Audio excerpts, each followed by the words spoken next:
हिंद महासागर में चीन की बढ़ती घुसपैठ के बीच भारतीय नौसेना अपनी समुद्री क्षमता को बढ़ावा देने के लिए आईएनएस इंफाल को अपने बेड़े में शामिल करने जा रही है। आईएनएस इंफाल को मुंबई डॉकयार्ड में सुबह कमीशन किया जाएगा। इस दौरान रक्षा मंत्री राजनाथ सिंह यहां पर मौजूद रहेंगे। इसके बाद वॉरशिप पश्चिमी नौसेना कमान में शामिल कर लिया जाएगा। ये डिस्ट्रॉयर वॉरशिप सतह पर मार करने वाली 8 बराक, 16 ब्रह्मोस एंटीशिप सेंसर्ड missile, surveillance radar, 76 mm rapid mount gun होगी। इसमें एंटी सबमरीन और टॉरपीडो से लैस होगी यह पूरी की पूरी। रक्षा मंत्रालय मुंबई स्थित shipyard Mazagon Dock Shipbuilders Limited ने आईएनएस इंफाल को बनाया है और इस वॉरशिप को बंदरगाह और समुद्र में टेस्टिंग के बाद 20 अक्टूबर 2023 को भारतीय नौसेना को सौंप दिया गया था। इंफाल पहले वॉरशिप है जिसका नाम नॉर्थ ईस्ट के एक शहर पर रखा गया है।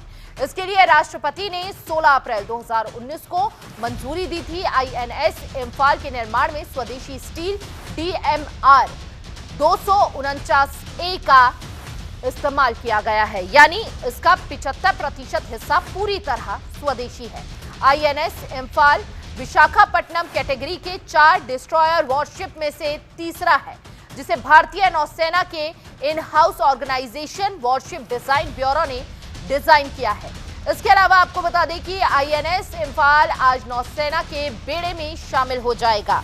तो ये बड़ी और अहम जानकारी आपको दे रहे हैं, बड़ी उपलब्धता भारत के लिए।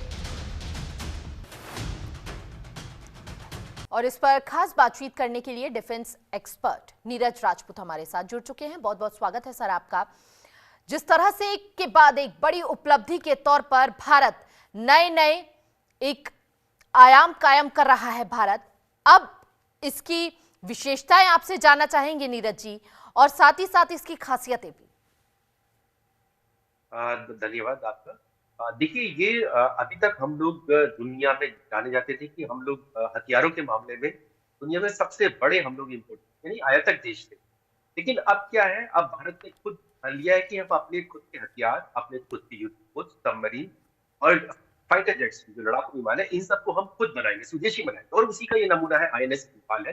बिल्कुल ठीक कहा आपने, ये प्रोजेक्ट 50B है भारतीय नौसेना का, जिसमें 4 जो डिस्ट्रॉयर, मिसाइल डिस्ट्रॉयर्स है, ये बड़े युद्धपोत होते हैं जो उनका निर्माण किया गया है। 2 पहले से ही शामिल हो चुके हैं। आईएनएस विशाखापट्टनम, जो कि अभी तैनात है भारत की समुद्री सीमाओं की सुरक्षा के लिए। इसके अलावा आईएनएस मार्मोगुआ, वो भी शामिल हो चुका है। तीसरा ये आईएनएस इंफाल है, जो अब आज शामिल हो रहा है। 1 बजे के आसपास, पौने 1 बजे के आसपास रक्षा मंत्री राजनाथ सिंह पहुंच जाएंगे मुंबई बंदरगाह, यानी कि एमडी पहुंच जाएंगे और वहां पर कमीशनिंग सेरेमनी होगी। खुद इसके अंदर जाएंगे, पूरा जायजा लेंगे। इस करीब 550 फीट से भी ज्यादा की लंबाई है इस आईएनएस इंफाल शिप की, और इसमें जो हथियार लगे हुए वो भी स्वदेशी लगे हैं। MRSAM जो लगी हुई है मिसाइल, जो medium range surface to air missile, Barak 8 के नाम से जानते हैं हम लोग, वो भी भारत ने इजराइल की मदद से, यहाँ भारत ने बनाई है, DRDO ने बनाई है, वो इसमें लगी हुई है। और ब्रह्मोस मिसाइल का तो हमने देखा कि इसका टेस्ट हो चुका है, इसका नवंबर के महीने में किया था, इसको जंगी बेड़े में शामिल करने से पहले। इसके अलावा भी जो भी इसमें टॉर्पीडो लॉन्चर्स हैं, इसके अलावा जो रॉकेट्स लगे हुए हैं, एंटी सबमरीन रॉकेट्स लगे हुए हैं, और इसके साथ साथ इसमें गन्स भी लगे, आर्टिलरी गन जिसको तोप जिसको बोलते हैं, वो सब भी भारतीय ही है, यानी स्वदेशी है। अब बिल्कुल ठीक, आपने 75% जो है इस युद्धपोत का जो भी कंटेंट है, जो वो पूरा स्वदेशी है, तो बिल्कुल तैयार है। और ये ऐसे समय में भारतीय नौसेना में शामिल हो रहा है जब हमने देखा है कि इजराइल और हमास युद्ध की जो आग है वो हमारी बिल्कुल द्वार पर पहुंची है, हमारी सीमा में पहुंच गई, समुद्री सीमा में पहुंच गई है। अभी गुजरात उसके पास जो एक हुआ लाइब्रेरिया के जहाज पर, वो बिल्कुल हमारी सीमा के बिल्कुल करीब था, वहां पर हुआ है। तो इसलिए बहुत जरूरी हो जाता है कि जो युद्धपोत है हमारी जी। ऐसे में ये भी कहा जा रहा था कि कहीं ना कहीं दुश्मनों को मार गिराने की क्षमता बहुत ज्यादा है इसमें, और उस क्षमता को भी आपसे समझना चाहेंगे। कितना इस पर खर्च हुआ है ये भी आपसे जानना चाहेंगे सर। देखिए, ये क्योंकि स्वदेशी पोत है, तो इस पर जो अभी तक जो हम लोग जितनी भी पोत देते थे वो अधिकतर हमारे थे, वो हम लोग रशिया से खरीदते थे। जितने भी हमारे साल से भारतीय नौसेना जो है वो अपने खुद की जो पोत बना रही है। सबमरीन हमने यहाँ बनाई है, जो स्कॉर्पियन क्लास सबमरीन है, जो हमने फ्रांस की मदद से यही एमडीएल में ही बनाई गई है। एमडीएल यानी जो समझदार डॉकयार्ड लिमिटेड है मुंबई में, वही बना रहा है इन सबमरीन्स को, इस 3 क्लास सबमरीन्स को। 5 जो है शामिल हो चुकी है भारतीय नौसेना में। इसी तरह से ये जो 15 प्रोजेक्ट भी है, ये भी एमटीएल द्वारा ही तैयार किया गया है ये। और इससे पहले भी जो इसी क्लास के जो पहले कोलकाता क्लास के, वो भी सब शामिल हो चुके, और उसी के आईएनएस कोलकाता, कोची और हमने देखा कि आईएनएस विशाखापट्टनम, इन तीनों को अभी हमने जो है गल्फ ऑफ एडन, जिसे हम अदन की खाड़ी बोलते हैं, जहाँ पर अभी रेड सी के आसपास इलाका सबसे ज्यादा कॉन्फ्लिक्ट जी से जूझ रहा है, जहाँ पर रूही और ईरान और अमेरिका की इसराइल के बीच में जो विवाद चल रहा है, वहां पर शिप्स पर अटैक हो रहे हैं। सोमालियाई पायरेट्स ने अभी एक शिप वहां पर हाईजैक कर लिया था, तो वहां पर इन तीनों शिप्स को वहां पर तैनात किया गया है, ताकि किसी भी तरह की शिप के ऊपर हमारी खास तो हमारी जो कार्गो हमारे टैंकर्स इस रास्ते से आते हैं, गल्फ एरिया से आते हैं, उन पर किसी तरह का कोई नुकसान ना हो, तो वहां तैनात किया गया है। और साथ ही हमारे जो शिप्स हमारे सीमाओं पर भी तैनात किया गया है।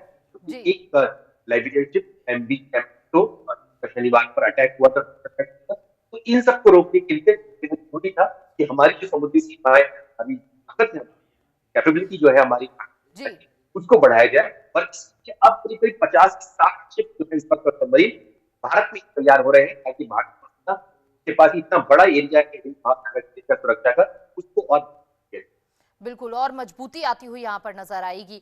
लेकिन ऐसा पहली बार हो रहा है कि किसी भी युद्धक जहाज का नाम जो है उत्तर पूर्व के एक शहर के तौर पर दिया गया है। इसके पीछे का कारण भी समझेंगे आपसे।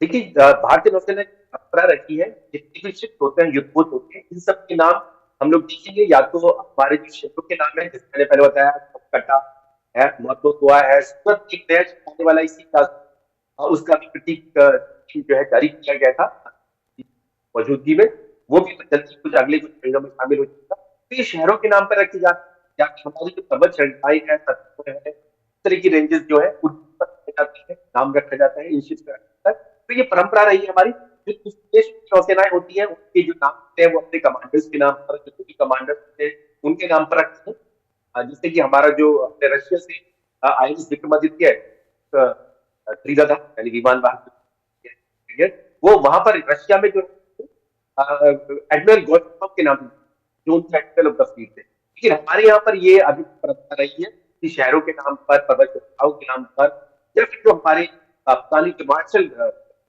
बेसिस रही है, जैसे हमने देखा था आईएनएस अरुणा है, तीर है, इनके नाम पर रखे जाते थे नाम।